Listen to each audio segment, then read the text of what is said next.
Hi friends! Thanks for tuning in. If you like this video, please give it a like, comment below, and take a moment to subscribe to our channel.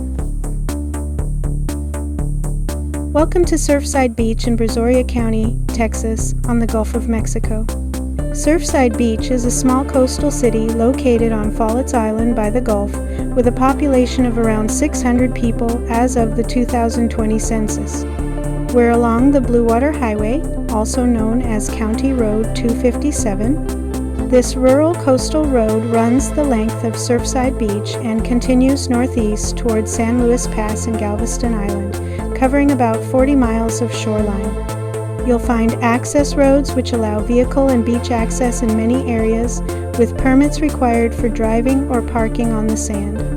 The Bluewater Highway also features a nature trail that runs from the main entrance at Highway 332 and Bluewater out to the edge of town, usable for walking, biking, or golf carts. Enjoy the Gulf views along this scenic Texas coastal route. Thank you for joining us on this drive along the Bluewater Highway in Surfside Beach, Texas.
Thank you very much.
Thanks for watching!